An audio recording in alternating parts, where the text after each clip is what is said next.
Next on the Rockbridge Report, we'll have the latest on the alleged kidnapping plot of the Michigan governor. Locally, Jordan's Point Park may receive some major upgrades. See how your favorite outdoor spot could get even better. And then, Shauna will tell you about the weather change coming this weekend. And later, a professional golfer turned heads with his bare feet. See the amazing move he made next. All that and more on this edition of the Rockbridge Report. Live from the campus of Washington and Lee University with news from Rockbridge County, this is the Rockbridge Report. Good afternoon and welcome to the Rockbridge Report. I'm Lily Mott and I'll be joined later in the newscast by fellow news anchor Donald LeCompte, weather with Shauna Muckle, and Brennan Black on sports. Michigan's Attorney General has charged 7 people with plotting to target law enforcement and attack the state capitol building. The announcement comes after 6 others were charged with plotting to kidnap Michigan Democratic Governor Gretchen Whitmer at her vacation home in reaction to what they viewed as her, quote, uncontrolled power. 7 of the 13 men are linked to the militia group Wolverine Watchmen. The first and only vice presidential debate of 2020 is in the books. This particular debate taking a bigger role than in previous elections, given the health and ages of both presidential candidates, particularly as President Trump continues to recover from the coronavirus. Camilla Bernal is in Salt Lake City with the key takeaways from last night's showdown between Vice President Mike Pence and Democratic Senator Kamala Harris. Though a notably more civil and substantive affair than last week's presidential debate, the face-off between vice presidential candidates Mike Pence and Kamala Harris was still contentious. He interrupted me, and I'd like to just finish. The candidates pulling no punches on key issues like climate change, foreign relations, and health care. If you love someone who has a pre-existing condition, Thank they're you, Senator coming Harris. for you. Obamacare was a disaster. But from the start, the plexiglass barrier highlighted a huge issue of the campaign, COVID-19. Harris zeroing in on the pandemic's impact. 210,000 dead people in our country. Over 7 million people who have contracted this disease. 1 in 5 businesses closed. And challenging Pence on the strategy going forward. Today, they still don't have a plan. They still don't have a plan. Well, Joe Biden does. Pence, however, echoing President Donald Trump's narrative of success. He suspended all travel from China. That decision alone by President Trump bought us invaluable time. But in a race where the 2 oldest candidates in history are running at the top of the ticket, neither Pence nor Harris was willing to articulate a plan for the transferring of power in case of presidential disability. In Salt Lake City, I'm Camila Bernal. Brazil has now reported more than 5 million cases of coronavirus since the start of the pandemic. The health ministry reported Wednesday more than 31,000 new infections, as well as more than 700 new deaths over the past 24 hours. So far, Brazil has reported nearly 150,000 deaths from the virus. The country has the world's 3rd highest number of cases after India and the United States. Brazil also has the world's 2nd highest death toll after the US, according to Johns Hopkins University data. Virginia's utility shutoffs moratorium ended Monday, meaning Rockbridge County residents struggling to pay their bills may lose power and heating as early as this week, but local charities are prepared. Rockbridge Area Relief Association and 50 Ways Rockbridge are working with local organizations and state-funded programs to help needy families. Families can apply for financial assistance by calling RAH between 9:30 a.m. to noon Monday through Thursday by filling out a form online. The number of Americans seeking unemployment benefits fell slightly last week to a still high 840,000, evidence that job cuts remain elevated 7 months into the pandemic recession. The latest sign of a flagging recovery comes 2 days after President Donald Trump cuts off talks over a new rescue aid package. He has since said he is open to resuming talks. Federal Reserve Chair Jerome Powell made his belief clear on Tuesday that unless the government supplies additional support, the recovery was at risk of derailing. Next on the Rockbridge Report. In the middle of election season, see the disturbing items a woman in Los Angeles found in a parking lot. It's a beautiful day here in Lexington with clear skies and plenty of sun. But this weekend we'll begin to see some rain and cooler temperatures. Tune into the Rockbridge Report for more on this week's forecast. And later, the Gulf Coast has suffered during 2020's hurricane season. We'll show you why the worries aren't over yet. Welcome back to the Rockbridge Report. I'm Donald LeCompte. Jordan's Point Park might be getting a major upgrade over the next few years. Right now, Jordan's Point is still the picnic and fishing spot that many citizens enjoy, but a proposed new playground and other new additions to the park might make it an even more appealing place. Mary Alice Russell reports. Jordan's Point is a major piece of Lexington history that is finally getting some much-needed attention. City Council decided to move forward with a plan presented by Landscape Architecture Planning, or LPDA, last month. Lexington Mayor Frank Friedman said that Jordan's Point has always been important to the city. That was the main thoroughfare and the entryway into Lexington, and all the commercial activities started right there. The plan is full of features, including a new footbridge that would connect Woods Creek Trail to the Chessie Trail and a new playground. But City Council will have to decide how many of the recommended changes should be made, where the money should come from, and when this major project will take place. Lexington City Council member Chuck Smith said that the project is hard to think about with the financial stress of the pandemic. The next 3 months are going to really, I think, lay out what next year is going to feel like. City Council has not decided where the money will come from for this project. Mayor Friedman hopes that the city will get a donation or grant to pay for the costs, but he said there are some other options as well. Sometimes we have years where we have better than expected revenues, and we can use that towards the plan and implementing over time as opposed to doing it all at once. The one thing that city leaders already know is that they are opposed to increasing taxes to pay for the upgrades. But some citizens might be willing to pay the extra price. Scott and Karen Ewan like to meet up with their friends George Kester and his wife Karen for picnics at Jordan's Point. They were unaware of the plan for renovation, but they would be willing to pay more for the right improvements. The only thing I wish they would do is continue the Chessie Trail. Even though the Jordan's Point project has a lot of promise, Lexington City Council has a lot of decisions to make before we really know what to expect. With the Rockbridge Report, I'm Mary Alice Russell. A woman in Los Angeles found several discarded election ballots in a bank parking lot. Chris Holstrom reports. So I guess most people were just driving over them and ignoring them. So I took my paper towel and grabbed the ones I could. Kandasa Rashidin is emotional after finding a handful of mail-in ballots on the ground at a drive-through ATM, 5 to be exact. You know, is this intentional? Is this meant to suppress the vote? I don't know. Rashidin found them outside the Bank of America at 29th and Crenshaw. She says there were more, but she wasn't able to grab them. You know, and I know lies are being told. People talk about they found them in creeks, and that turned out to be a lie. So I'm thinking, okay, this isn't happening. And then what do I drive up on? You know, it's just very disheartening. Turns out all the ballots are addressed to people who live in this apartment complex, less than a mile from where they were found. Mars Quinones lives in the building. And that's scary, but honestly, our building constantly gets broken into. She says mail theft is also common. So sometimes they'll come in and these are like all open. And then, like I said before, they've actually broken into them.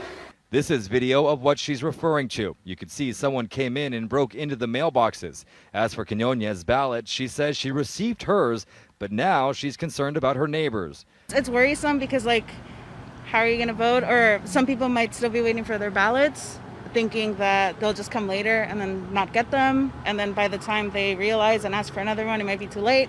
The LA County Registrar's Office tells us if you find or receive someone else's ballot, the first thing you need to do is contact them immediately. From there, they will suspend the ballot and issue the voter a new one.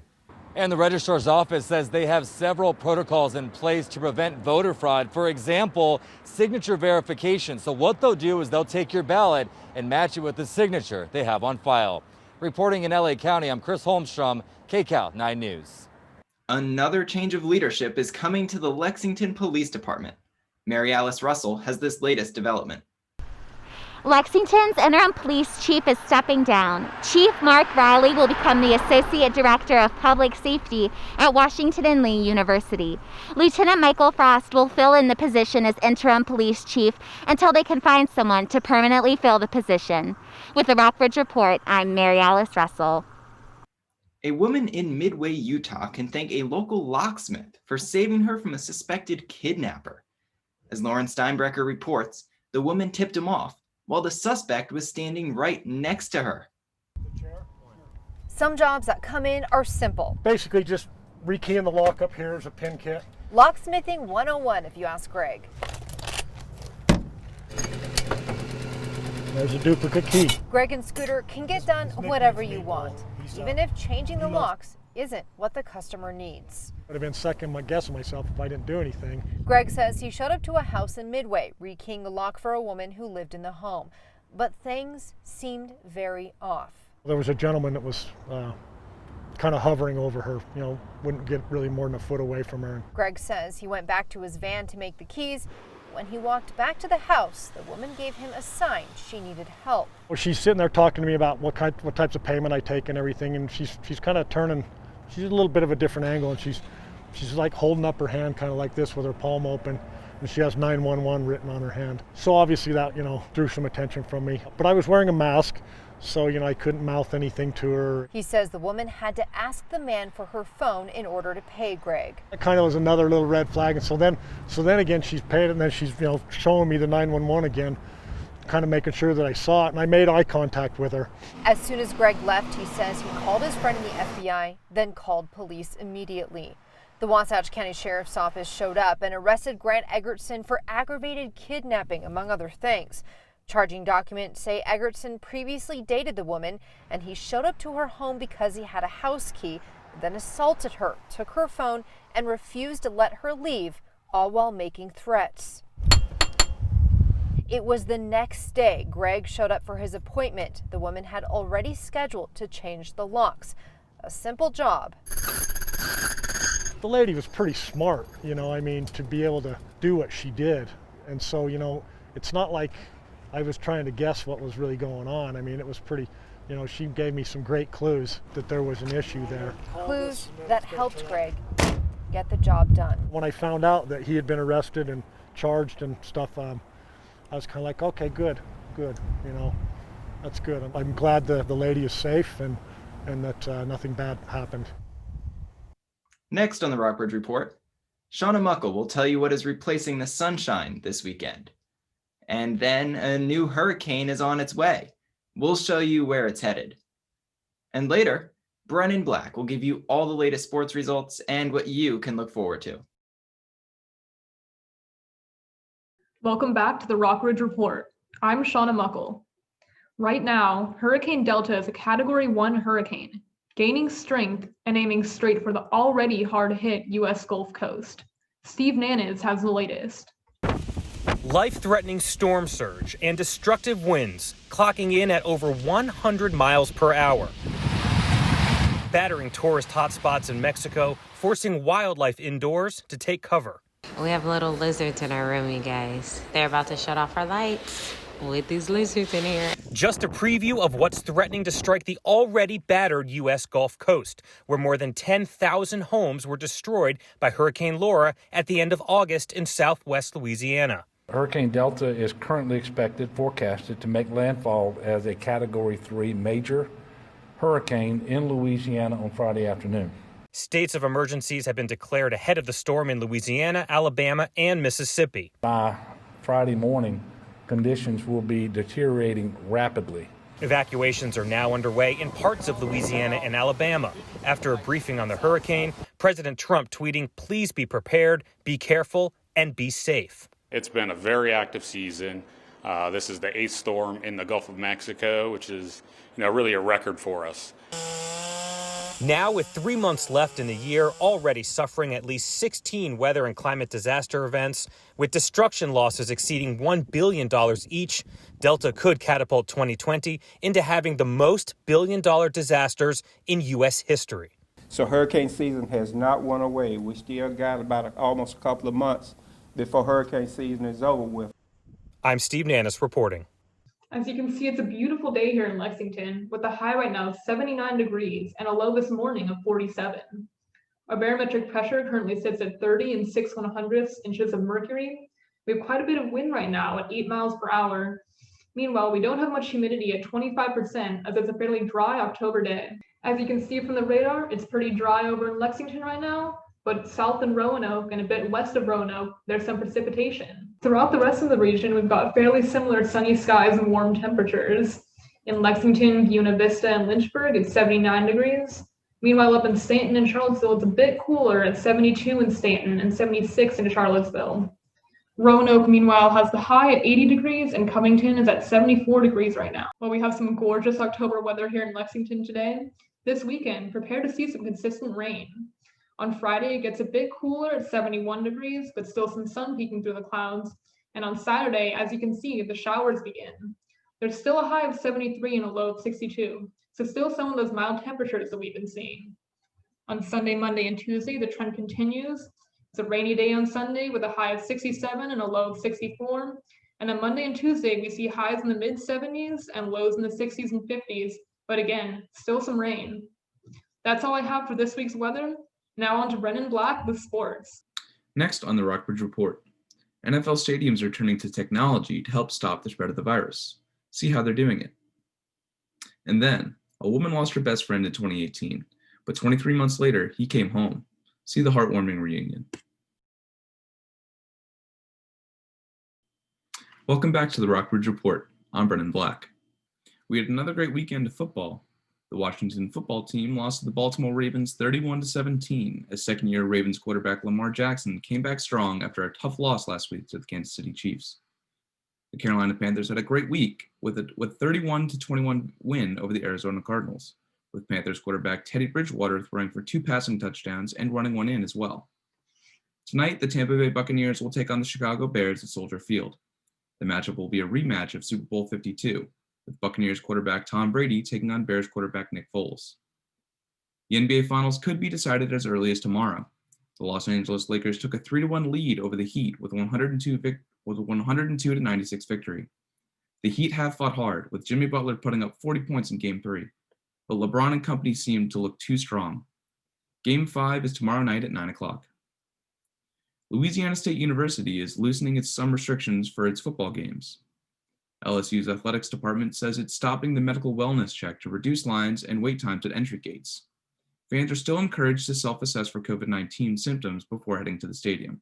Also, alcohol will now be sold at games, but drinks can only be consumed at assigned seats.